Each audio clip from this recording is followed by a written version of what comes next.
Hello all, welcome to North Star IS. दोस्तों, when to start your UPSC prelims preparation? What is the right time to start for prelims? Is one of the most pertinent questions which many of aspirants are facing today.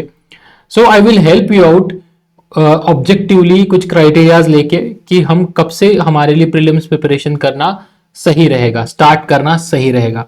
सो दोस्तों, who am I to tell you this, what is my credibility. जो लोग ये first time ये हमारा video देख रहे हैं north star IAS का, उनके लिए मैं बता दूं, my self Tushar Mahajan.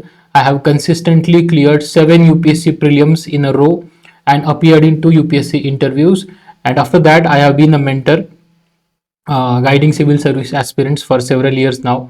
So with this experience I would like to evolve some, हम लोग कुछ ऑब्जेक्टिव क्राइटेरियाज देखेंगे जिसके बेसिस पे आपके लिए आसान होगा कि कब से यूपीएससी प्रीलिम्स प्रिपरेशन शुरुआत करें.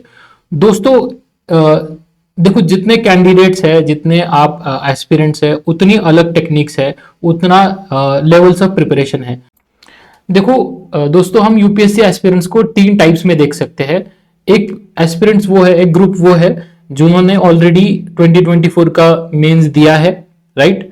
सो उनके लिए क्या स्ट्रेटेजी होनी चाहिए, और उनका मेंस नहीं हुआ and they want to start for prelims. Second category वो है जो जिन्होंने लास्ट 1 साल से या 2 साल से वो प्रीलिम्स दे रहे हैं बट उनका नहीं हो पा रहा है, उनके लिए क्या स्ट्रेटेजी होनी चाहिए. And third type of students वो है जो फर्स्ट टाइम अभी अटेम्प्ट देंगे. 2025 will be their first attempt. So उन्होंने अभी फाउंडेशन, उनको अपनी बेसिक जो है लेक्चर्स जो है वो कंप्लीट करने हैं एंड फर्स्ट अटेम्प्ट भी अभी देना है. सो ये 3 टाइप्स के ब्रॉडर कैंडिडेट्स है.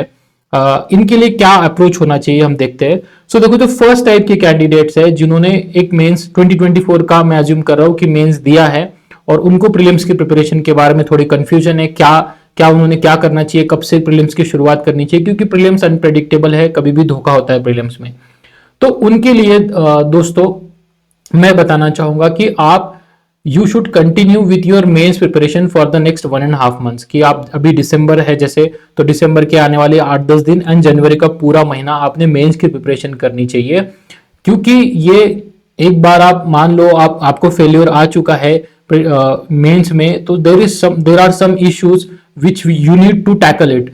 जैसे अगर आप नहीं करते हो, उन समस्याओं पे काम नहीं करते हो, आपके लिमिटेशंस पे काम नहीं करते हो, तो you will get trap in this situation. जैसे मेरे साथ भी हुआ है कंसिस्टेंटली 3, 4, 5 मेंस के बाद मुझे 5th 6th मेंस में मुझे इंटरव्यू कॉल आया मेरे. सो आई वॉज ट्रैप्ड इन जो मेंस का साइकिल है, उस चक्कर में मैं अटक गया था. सो आई वुड सजेस्ट यू कि फर्स्ट आप मेंस का भी शुरुआत करने से पहले identify your 3 most important limitations.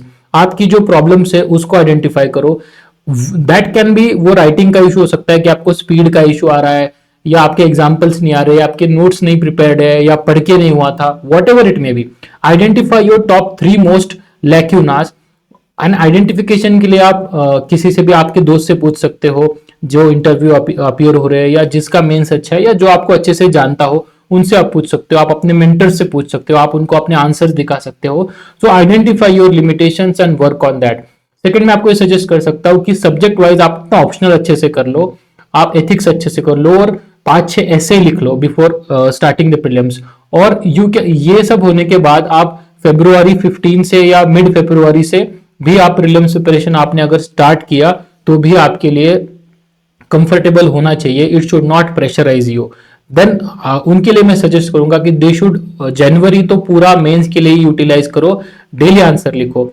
Second type of students जो है जिन्होंने लास्ट जो मतलब प्री दे रहे बट नहीं हो पा रहा है, they are failing in the prelims, या समवेयर 2-4 क्वेश्चंस ले लो, या वो जो रेंज होता है कॉम्प्लिकेटेड +5 -5 का जो रेंज है उसमें वो लोग अटक रहे हैं. जैसे लास्ट टाइम 85 to 90 जिनके आ रहे थे, या 80 के अराउंड जिनके आ रहे थे, ऐसे लोगों के लिए मैं कहूंगा दोस्तों कि देखो, आप एक बार प्रीलिम्स दे चुके हो, आपका, मैं ये अज्यूम कर रहा हूं कि आपका स्टैटिक सही से हो चुका है. ओके, सो यू आर, आपकी प्रिपरेशन थोड़ी बहुत मतलब प्रीलिम्स को अलाइंड हो चुकी है. You know the pressure situation, you know the exam very well. So अभी आपको मैं 3 चीजों पे ध्यान देने को सजेस्ट करूंगा कि आपको, देखो, प्रीलिम्स के लिए 3 फंडामेंटल चीजें अगर मुझसे पूछी जाए, या मुझे जिसने हेल्प की है, वो चीजें होती है कंटेंट। एक तो स्टैटिक आपका बहुत स्ट्रांग होना चाहिए। स्टैटिक स्ट्रांग होना चाहिए मतलब इतना स्ट्रांग होना चाहिए कि बुक में से कुछ भी आया, आपके बुक में से स्टैटिक बेसिक रेफरेंसेस से कुछ भी घुमा फिरा के आया तो आपका वो आंसर सही होना चाहिए। एंड कवरेज आपका ब्रॉड होना चाहिए, कोई सब्जेक्ट आपका वीक नहीं होना चाहिए। तो कंटेंट को देखो कि कंटेंट में कहीं आप कमी तो नहीं हो। सेकेंड, आप आइडेंटिफाई करो कि आपके अंदर एमसीक्यू की जो स्किल लगती है एमसीक्यू सॉल्व करने के लिए। अभी एमसीक्यू की स्किल मतलब क्या, जैसे आप 50-50 का आपको प्रॉब्लम आ रहा है कि जहां पे आप दो ऑप्शन एलिमिनेट करते हो और 50-50 वाला जब मारने की, जब आपको ऑप्शन टिक करने की या चूज करने की बारी आती है, तब आप बहुत हल्के में लेके उसको ऑप्शन को किसी को भी चूज करते हो and then you get wrong there. So इसको मैं स्किल कहूंगा कि skill of identifying the correct options, और जो प्रोबेबिलिटी आपकी बढ़ाएगा। एंड थर्ड मैं कहूंगा अप्रोच।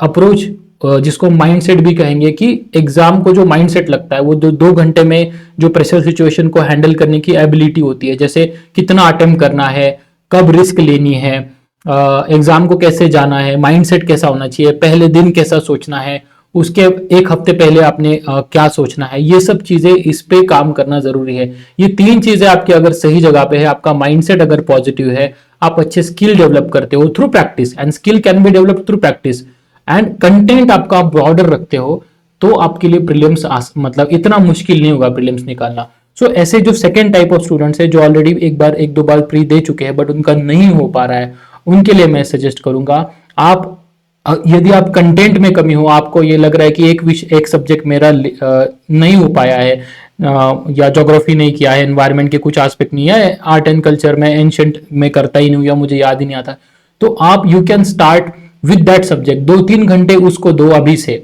कि उसको उसका थ्योरी कर लो, और साइड बाय साइड आप भी मेंस पे काम करो, आपका ऑप्शनल खत्म कर दो, आप एथिक्स खत्म कर दो, ऐसे 2-3 लिख लो, and you can start your prelims preparation either by first week of January. फिर तब से आपको एक और तब तक जो वीक सब्जेक्ट है उस पर आप काम करो, फर्स्ट वीक ऑफ जनवरी या सेकेंड वीक ऑफ जनवरी से भी आप स्टार्ट कर सकते हो, बट आप लोग ज्यादा लेट मत करो, ठीक है, प्रीलिम्स प्रिपरेशन को, और ज्यादा मतलब जल्दबाजी भी मत करो कि अभी मुझे बहुत टेंशन आ गया, मैं चलो अभी आज से ही पूरा 100% प्रीलिम्स। आपको भी थोड़ा ऑप्शनल कर लो, अगर बचा होगा तो एथिक्स कर लो, आने वाले 10-12 दिन या 15 दिन जो भी है उसको रिवाइज कर लो एक बार, क्योंकि टाइम कम है अभी प्री के बाद मेंस के लिए। But you can do one thing कि आप 2-2 घंटा रोज 2-3 घंटा निकालो, स्टैटिक बुक्स जो आपका वीक सब्जेक्ट होगा, मैपिंग वीक होगा, तो उसको करना शुरू कर दो। But you should start your preparation by full fledge preparation by either first week of January और सेकेंड वीक ऑफ जनवरी, ठीक है। और इसमें आप क्या कर सकते हो, वैसे डिटेल स्ट्रैटेजी के साथ और एक वीडियो में बनाऊंगा। Then third type of students जो है कि जिनका ये फर्स्ट अटेम्प्ट होगा 2025 का, और जो जिन्होंने अभी तक प्रीलिम्स दिया नहीं है, जिनके क्लासेस चल रहे होंगे, मोस्ट ऑफ द स्टूडेंट्स के ऑप्शनल के क्लासेस नहीं खत्म होते हैं, बट अटेम्प्ट देना है, और फर्स्ट अटेम्प्ट में भी बहुत लोग करते हैं, right, and you should try to clear it, right, और क्लियर करने के लिए हम आए हैं। तो उनके लिए मैं सजेस्ट करूंगा दोस्तों कि आप लोग आपको तुरंत you should with in next 2-3 days you should start your prelims preparation. और प्रीलिम्स प्रिपरेशन में स्टार्ट करने से पहले मैं आपको ये सजेस्ट करूंगा कि आप लोग पहले पीवाईक्यूज अच्छे से देखो, अनलेस एंड अनटिल आपको पीवाईक्यूज पता नहीं है कि यूपीएससी में क्या आ रहा है। एंड पीवाईक्यूज मतलब सिर्फ 2024 का पेपर मत देखो, 23 का देखो, 2 का देखो, 21 का देखो, पिछले 3-4 साल के पीवाईक्यूज को पहले एनालाइज करो। जो सब्जेक्ट्स आपके बिल्कुल बचे हैं, जैसे एनवायरमेंट पढ़ा ही नहीं है जहां पे आप क्लास कर रहे हो या जो भी कर रहे होगे, तो उसको करो। जो इंपॉर्टेंट सब्जेक्ट्स है, पॉलिटी है, एनवायरमेंट है, इकोनॉमी है, इन सब्जेक्ट्स को प्रायोरिटाइज करो, right.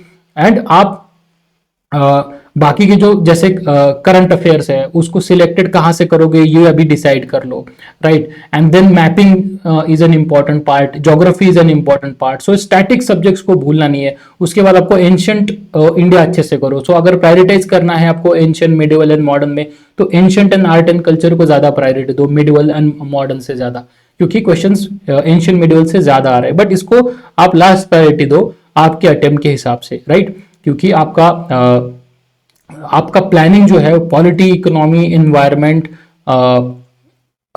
And science and tech also, current affairs में, and geography of course. So ये सब्जेक्ट्स आपके ज्यादा इंपॉर्टेंट हो, आपने इसको प्रायोरिटी देनी चाहिए।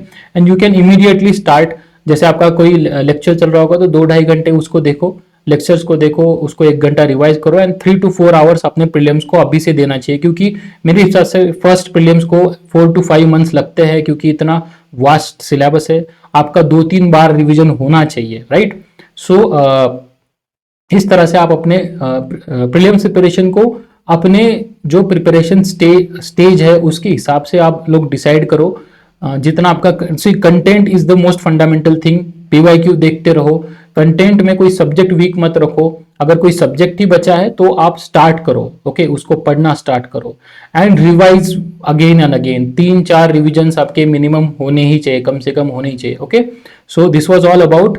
अगर आपको प्रीलिम्स में कोई डाउट आता है तो feel free to reach out to us कि कैसे स्ट्रैटेजी बनाए। एक डिटेल 4 मंथ प्लान की स्ट्रैटेजी पे भी मैं अलग से वीडियो बनाऊंगा। So thank you all and start your preparation and all the